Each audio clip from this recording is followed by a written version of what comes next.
tecnologías diagnósticas en el movimiento corporal humano. Como bien saben, el diagnóstico y el seguimiento de los procesos fisioterapéuticos dan inicio habitualmente con la revisión de la historia clínica. Todo lo que se hace dentro del proceso de entrevista, la observación inicial, componente sistémico, exámenes clínico-funcionales dentro de los sistemas corporales como la parte cardiovascular pulmonar, la parte neurológica, componente osteomuscular y tegumentario respectivamente. Pruebas específicas, la parte de antropometría, postura y marcha. Todos de los tres aspectos mencionados anteriormente para nosotros debe dar obviamente una información supremamente importante o relevante, porque son estos los que nos permiten saber qué posibles trastornos pueda tener el paciente al cual se está realizando el proceso de valoración. Ahora bien, dentro de lo habitual, dentro de lo que se hace cotidianamente, sabemos que la marcha y la postura pues tienen unas características, digamos que generales dentro de la evaluación de los mismos. Para la marcha destinamos una distancia, digamos que necesaria, en la cual se hace o se realiza dicho proceso. Le pedimos a la persona que debe estar preferiblemente lo más ligera de ropa posible, que realice unos desplazamientos para finalmente poder, digamos que hacer un análisis de este. Dentro de la postura, de igual manera, ligero de ropa, se posiciona una plomada y una cuadrícula en la cual podemos hacerle seguimiento a las tres vistas, anterior, posterior y lateral. Ya con respecto a la antropometría, digamos que hacemos seguimiento a todos esos relieves musculares donde nos permite establecer o hacer una relación dentro de seguramente qué tan activo, qué tan sedentario es esta persona y cómo a partir de esos pliegues antropométricos me permite hacer una relación de cómo está su salud a nivel cardiovascular y con eso poder determinar cuáles podrían ser los riesgos a largo plazo. Ahora bien, esto lleva entre las tecnologías diagnósticas. Sabemos que muchos de estos aspectos, si bien pues, no han cambiado, van a tener una variación, van a tener obviamente unos elementos o unos insumos los cuales van a permitir realizar unos procesos quizás un poco más confiables y más estrictos dentro de la parte evaluativa. El uso de la tecnología sí nos ha permitido, dentro del análisis cuantitativo de las variables, permitir que el proceso de evaluación de los pacientes se incluya aspectos como el goniómetro convencional o el digital, los dinamómetros, las cintas métricas, el adipómetro, el martillo de reflejos, la cuadrícula postural, entre otros tantos.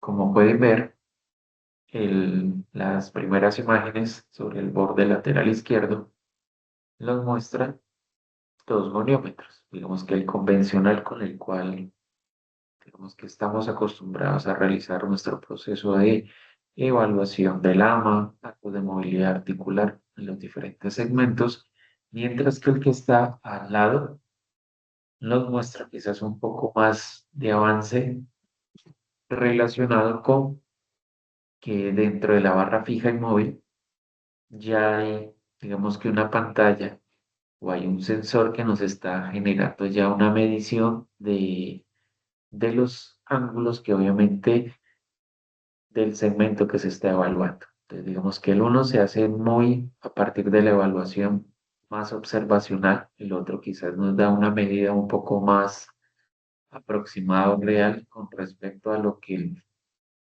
dichas estructuras, vuelvo les repito, la barra fija o móvil, permite hacer obviamente la evaluación o el seguimiento a la estructura evaluada. Ya con el segundo segmento que tiene que ver con la parte del dinamómetro, es una estructura utilizada o empleada más para hacerle seguimiento a la cuantificación de la fuerza de un segmento, principalmente a nivel del miembro superior, en este caso la mano, y con eso poder determinar, pues, cuánta fuerza o finalmente cuánta de esta se ha podido afectar o comprometer o disminuir cuando ya hay una lesión de tipo osteomuscular o neurológica. El martillo de reflejos, pues, digamos que todos lo conocemos, no ha tenido unas variaciones, pues, significativas.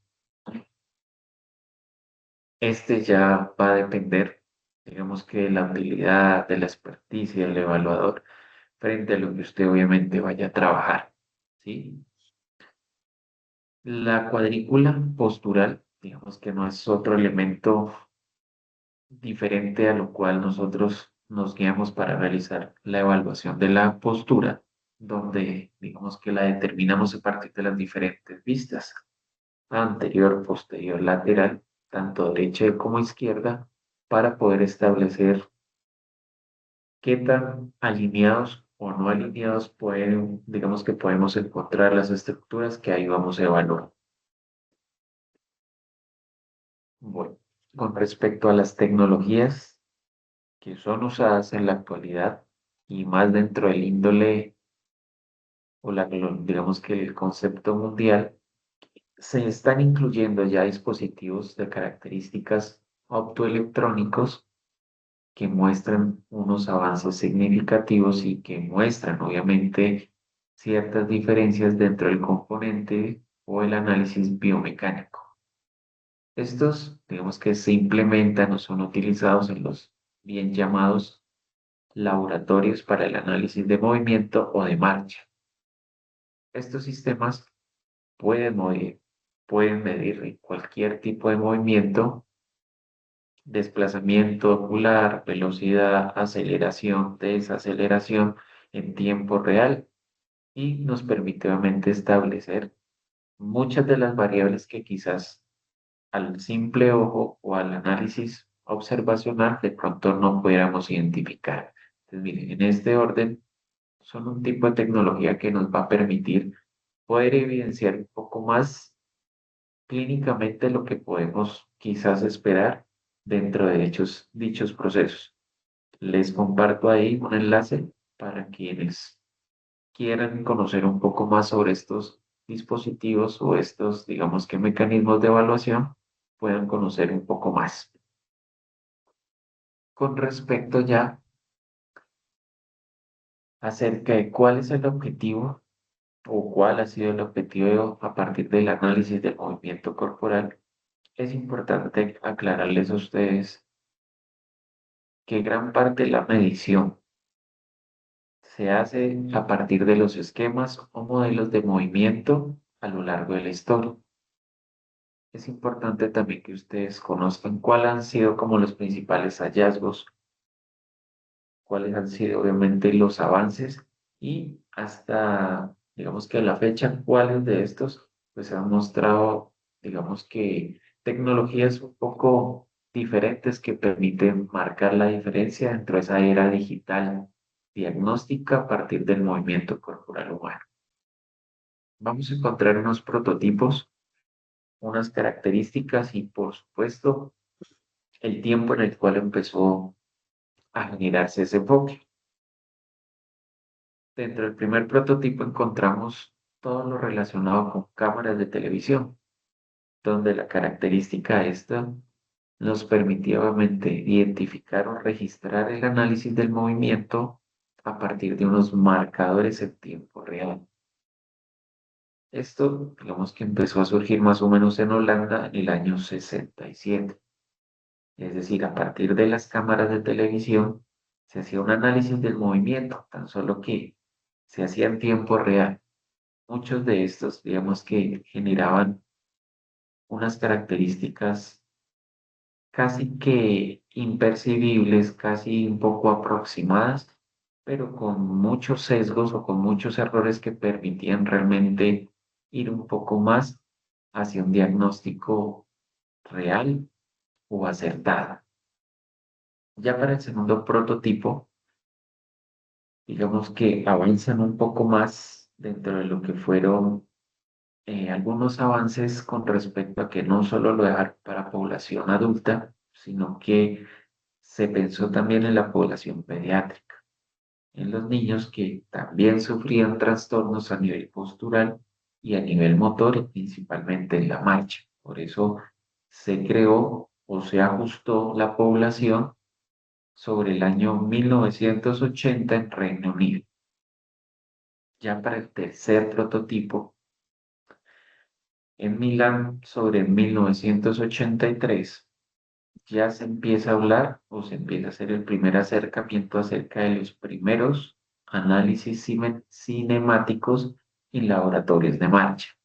Es decir, con cámaras dispuestas en un recinto cerrado, con mucha iluminación, se le hacía seguimiento a estas personas, donde se evidenciaba, ¿cierto?, el desplazamiento de los cuerpos en los diferentes desplazamientos. Digamos que esto es lo que da más o menos origen a lo que hoy conocemos como los famosos laboratorios de marcha. Ya para el cuarto prototipo, ya en un enfoque más cercano a los años 90 en Estados Unidos, se adelantó bastante en lo que tenía que ver con la exactitud finalmente en las coordenadas o marcadores para disponer trayectorias tridimensionales, es decir, ya no solo se mostraban trayectos hacia adelante, hacia atrás, sino que permitía conocer un poco más dentro de la figura en los espacios del desplazamiento de las personas. Ya para, digamos que el último prototipo, y quizás que ha sido como en la cual muchos de los autores y muchos de los países siguen trabajando, se habla ya de todo lo que es el análisis del movimiento en 2D y en 3D aplicado a las nuevas tecnologías por medio de realidad virtual, el Kinect y otros tantos que digamos que a partir de los diferentes lentes, cámaras de gran susceptibilidad y percepción a la hora del movimiento, permiten digamos que avanzar dentro de ese componente y ser un poco más explícito a la hora de diagnóstico o un tratamiento acertado acorde a lo que se establece dentro de los procesos de evaluación. Este enfoque, mire que parte dentro de lo que fue los años 2000 en París principalmente. Ya para la actualidad, digamos que se reconoce o se identifican tres grandes avances o sistemas dentro de la parte tecnológica, resaltando como primera opción el primer sistema basado en sensores, el cual, y dentro de su característica más importante, tiene que ver con el sensor o fotodetector, utilizando el principio de funcionamiento.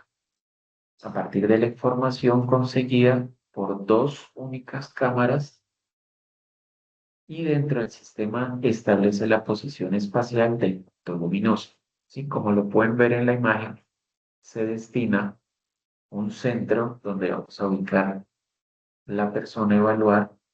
Vamos a estar, digamos que rodeado por eh, varios efectos lumínicos que nos permitan nuevamente resaltar y evidenciar a partir de los sensores lo que se quiere obviamente evaluar.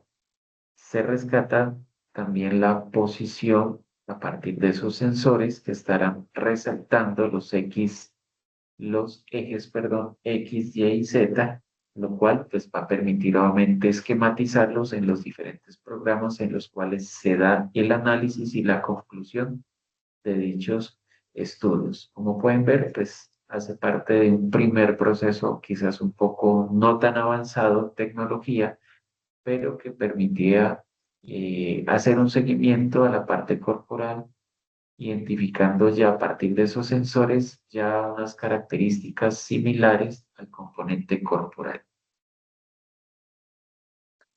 Ya para el siguiente sistema, el cual se basa en sensores de exploración en línea, Estos sistemas, digamos que la misma familia utilizan emisores de luz, en este caso infrarrojos o marcadores, que dentro de su componente básico, no tan especializado, permiten hacer la exploración de línea. El sistema desarrollado está basado en sensores de exploración y que pueden configurarse según los objetivos de la aplicación. Entonces, miren, mientras en el anterior digamos que cumplía una función más de detección a partir de mucha iluminación y unos sensores que permitían hacer el seguimiento o la toma de captura de imágenes, mientras que en este segundo sistema ya encontramos un poco más de sensores en los cuales vamos a empezarlos a ubicar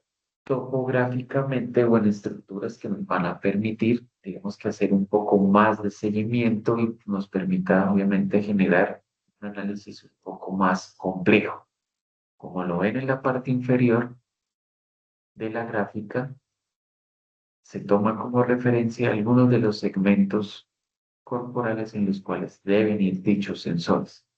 Pueden ver, encontramos la parte posterior o la apófisis espinosa de C7, encontramos como referente el acromio derecho como acromio izquierdo, epicóndilo derecho o izquierdo, muñeca derecha o izquierda,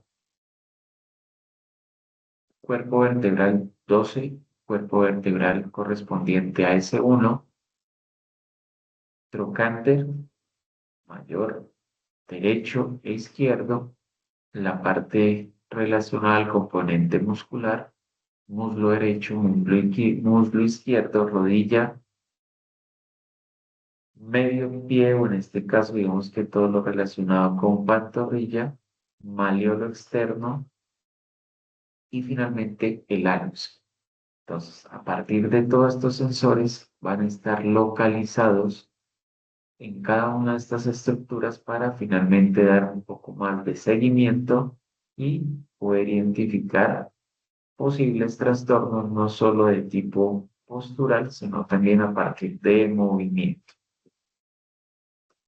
Ya para el tercer y último sistema, quizás esté un poco más especializado o complejo que los anteriores, incluye sistemas a partir de escáneres mecanoópticos. Es decir, esta tecnología permite la valoración más dentro de la dinámica, es decir, procesos de valoración del patrón de marcha y una leve reconstrucción en 3D a partir de los marcadores, logrando crear un algoritmo aplicable a la realización de una tarea. Es decir, ya no solo se capta el movimiento, se evidencia o se hace el seguimiento del mismo, sino que en la imagen 3D él lo esquematiza y nos muestra obviamente muchos de esos segmentos cómo lo hace. Entonces es más fácil para nosotros a partir de estas tecnologías poder identificar cómo esa biomecánica corporal puede o no estar afectada, puede o no tener alguna repercusión sobre la salud y el comportamiento motor de nuestros pacientes, en la cual vamos a encontrar que muchas veces el balanceo de los brazos, la inclinación de la cabeza, la pendulación o la, digamos que, disociación entre lo que es cintura escapular y pélvica muestra una sincronía a la hora del movimiento de la marcha. O sea, al contrario que cuando haya un trastorno, pues muchos de estos aspectos claramente van a estar referidos mediante este sistema y nos va a permitir obviamente poderlos identificar. En la captura realizada ya para el análisis de la inestabilidad, principalmente de la columna lumbar, se registran movimientos de flexoextensión, es decir, movimientos hacia anterior y hacia posterior, y movimientos de inclinación hacia la parte izquierda como derecha.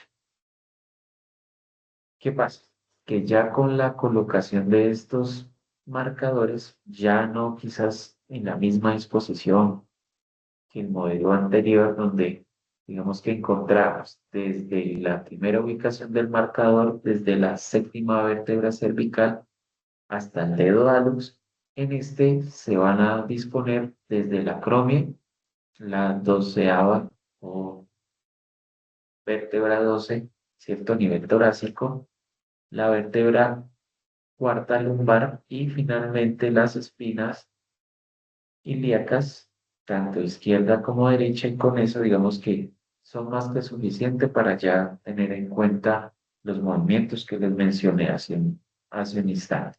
Entonces, cómo poder esquematizar, cómo poder identificar cómo, digamos que biomecánicamente se mueve el tronco y principalmente la estructura de la columna lumbar hacia lo que es la flexión, la extensión y las inclinaciones y poder obviamente saber cómo puede estar afectado dichos componentes en la persona que se pretende evaluar. Algo importantísimo que quizás no se los he referido con respecto a este enfoque es que no solo lo esquematiza, lo grafica, sino que tiene digamos que una importancia supremamente relevante y es que se acompaña de tecnología a partir del análisis electromiográfico. Es decir, nos va a empezar a emitir información nerviosa de qué tanta activación tiene obviamente los músculos que hacen parte de este segmento. Estamos hablando de la columna lumbar, es decir, que nos va a hacer el seguimiento electromiográfico de músculos multífidos o limbos internos como externos y finalmente los músculos transversos. La utilización de estos sistemas de análisis de movimiento se convierte finalmente para nosotros en una herramienta de gran utilidad en el campo de la investigación dentro del área de la fisioterapia. Es importante aclarar que si bien para nosotros es muy importante, también suple esta importancia a otras áreas de la salud, tales como la fonoaudiología, terapia ocupacional y de hecho hasta la misma medicina. Este trabajo, digamos que busca incentivar un poco al profesional de la salud para que pueda utilizar, para que obviamente se apoye en lo que son los sistemas tecnológicos de última generación y permita realizar mejores procesos de análisis, evaluación y diagnóstico a nivel fisioterapéutico. Bueno, dejando a un lado quizás el tema relacionado al movimiento corporal humano y las nuevas tecnologías, vamos a finalizar esta unidad con el tema ya, digamos que tratado o discutido en la clase anterior que tiene que ver con el concepto de telemedicina y telerehabilitación. Para nadie es un secreto que la salud digital y las nuevas tecnologías han hecho parte fundamental dentro de los procesos de salud y enfermedad. Si bien no es cierto que es algo de la nueva era, casi que sus inicios dieron origen sobre los años 70. Ahora bien, estos se reforzaron, o digamos que tuvieron un auge un poco mayor y se dio a conocer más cuando empezamos a vivir la pandemia por COVID-19. La telemedicina hace referencia a todas aquellas interacciones, tanto en la atención médica, que aprovechan las nuevas tecnologías de la información y la comunicación para ofrecer prestadores de toda la parte médica a distancia, más allá de lo tradicional y en lo cual digamos que estamos muy acostumbrados, que es el acercamiento pues, cara a cara. Es importante que si bien es un medio que nos permite a nosotros acortar distancias, digamos que nos permite obviamente hacer un acompañamiento remoto sobre las condiciones generales de la enfermedad de nuestros pacientes, nos permite hacerlo de forma periódica, constante, rutinaria, pero digamos que con algunos pros y algunos contra que fueron ya debatidos, los cuales los expondremos ya en un momento. Como concepto de la telemedicina, sabemos que se incluye todo dentro del concepto más amplio denominado la telesalud. Esta está definida como toda aquella prestación de servicios de atención en salud, los cuales pues obviamente son brindados por profesionales conocedores a partir de la tecnología y la información y la comunicación que permite un intercambio dentro de los procesos de, ojo aquí, diagnóstico, tratamiento y prevención de las enfermedades y lesiones dentro del ente no solo individual, sino social y colectivo. Lo hablábamos el viernes pasado cuando decíamos que si bien se puede orientar un tratamiento, se puede orientar un proceso de autoconsulta o acompañamiento de forma virtual o remoto, la parte diagnóstica, pues aquí es donde de pronto esa parte no tiene la relevancia o digamos que la importancia que debiera, porque claramente sabemos que para el diagnóstico pues se deben hacer pruebas específicas, se debe tener contacto con el paciente y eso claramente obliga a que el profesional de la salud siempre esté presente. Y en ese orden, pues tan solo cuando tú has hecho una medición, has hecho obviamente una prueba semiológica y haces muchas de las cosas que claramente debes hacerlo desde la presencialidad, das obviamente un diagnóstico o una impresión diagnóstica de lo que muy seguramente tu usuario, tu paciente puede tener. Por eso decir que podemos dar un diagnóstico de forma remota o virtual, pues desmiente un poco el concepto desde la telemedicina. Ya con respecto al proceso de la telerehabilitación, campo en el cual quizás es más, somos nosotros más conocedores y digamos que tenemos un rol y un papel bien importante, sabemos que son todas aquellas tecnologías utilizadas para la comunicación, la telefonía, las videollamadas u otros dispositivos utilizados dentro de la realidad virtual que nos permite hacer un seguimiento, nos permite obviamente hacer tamizajes, chequeos de signos vitales o controles periódicos que permitan un seguimiento de la condición de salud de cada persona.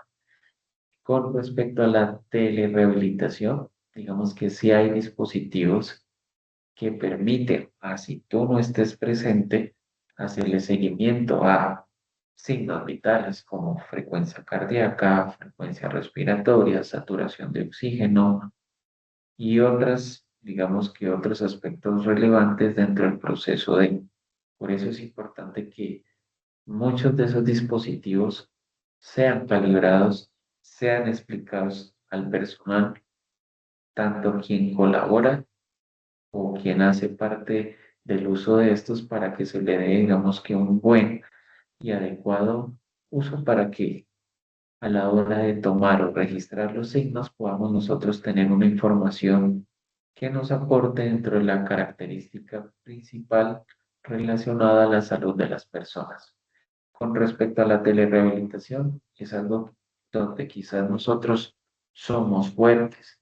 Todos los procesos de rehabilitación dirigidos desde la distancia a nuestros pacientes, digamos que cada vez tiene más peso, cada vez encontramos más los procesos de acondicionamiento físico basados desde la virtualidad, cómo muchas personas se conectan o realizan actividades, digamos que sin recurrir a un centro de acondicionamiento físico, un gimnasio, y que quizás desde su entorno, desde su hogar, lo pueden hacer, ¿sí?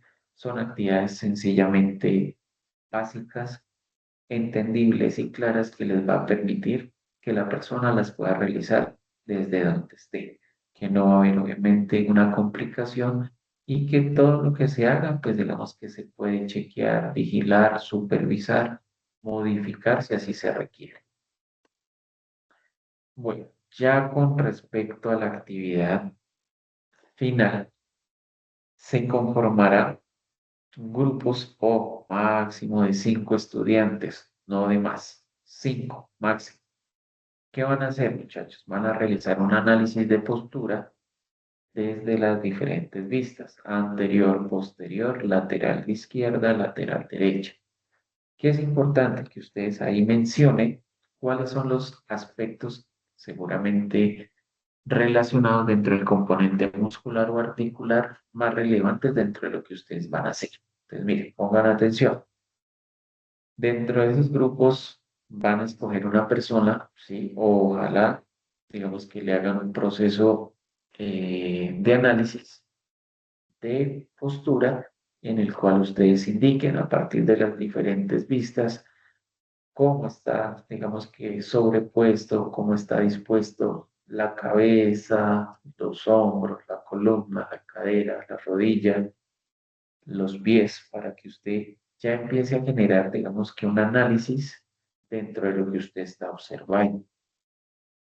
Es importante, digamos que aclararles también que la actividad tiene un fin y es mejorar o enfatizar en ese juicio o análisis crítico que usted va a hacer a partir del ejercicio realizado con uno de sus compañeros.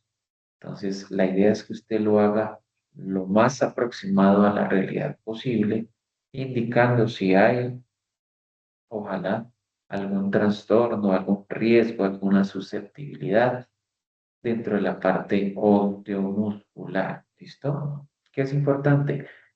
Que eso se haga a mano. No voy a recibir trabajos al computador, ¿sí? Les pido el favor que lo hagan a mano. Las imágenes, si las van a adjuntar, pueden registrarlas, tomarlas, las imprimen y las pueden pegar. Pero el análisis como tal sí se debe hacer a mano. Se habilitará en el transcurso de esta semana un espacio en Mariacano virtual para que usted suba la actividad.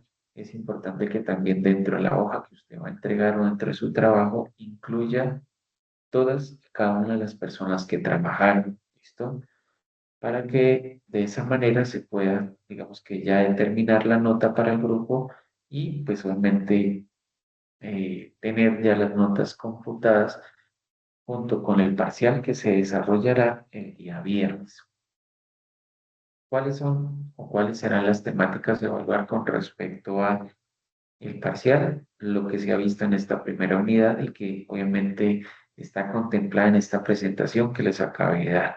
Incluye este tema más el compartido en clase para que usted sepa qué se le va a preguntar con respecto al debate y a la actividad del análisis de postura, pues no se incluirían dentro del examen. ¿Listo? Para que por favor usted lo tenga en cuenta. Importantísimo. Hasta el día 7 de marzo, que es viernes, hasta mediodía, estará habilitada la plataforma para que usted suba su trabajo.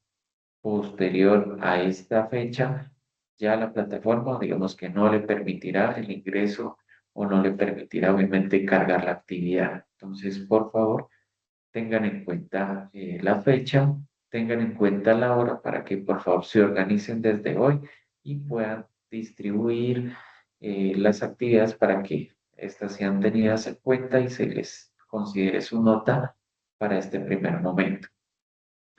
Eso era lo que tenía para el día de hoy. Quiero obviamente manifestarles que si hay alguna inquietud, alguna duda con respecto a la actividad a desarrollar, por favor me lo hagan saber, ¿listo? Estaré atento a poderles resolver cualquier inquietud que tengan y con todo el gusto, pues poderles guiar para que la presentación del trabajo, pues digamos que esté acorde a lo que se requiere con respecto a la actividad trabajada. Entonces, chicos, no es más. Desearles a todos un feliz y resto de día. Les agradezco su atención.